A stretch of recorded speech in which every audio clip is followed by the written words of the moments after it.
Hello from the great state of Florida. Unfortunately, as most of you know, I'm sure by now that many of our Florida residents really got a bad turn here in Hurricane Ian. Thankfully, we're sitting here in Tampa, where we were supposed to get a direct hit and did not.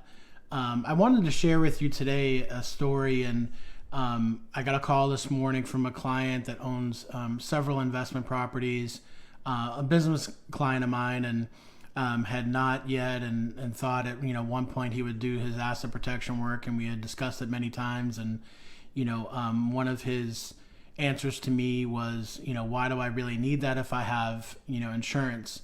So fast forward till this morning, and I got a frantic call. The adjuster's already been out, and they're saying I have no coverage.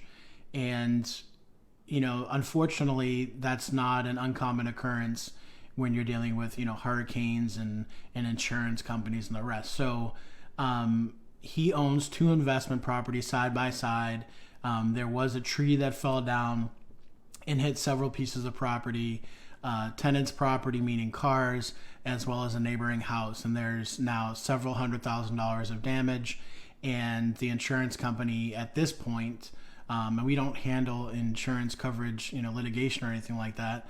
But the insurance company at this point is denying liability, saying that there was a pre-existing condition with the tree that was diagnosed, that it should have been torn down, and that it was essentially landlord or property owner's fault that this property damage occurred. And I don't, quite frankly, know what or how viable those claims are. If he's got a great defense, I've never handled insurance matters like that.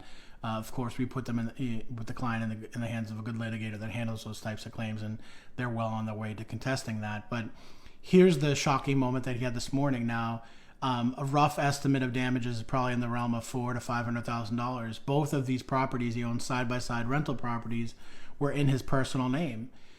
If there is a claim, and it looks like there will be a claim, at least in the short term, whether or not insurance may cover it, it looks like only time will tell. But this person is now frantic that these assets were not protected properly, were not put through LLCs, were not tied into his personal assets, and he has many hundreds of thousands of dollars sitting in his personal name as well, which we had discussed again a number of times. But we got the answer of, well, if I have insurance, why do I need asset protection?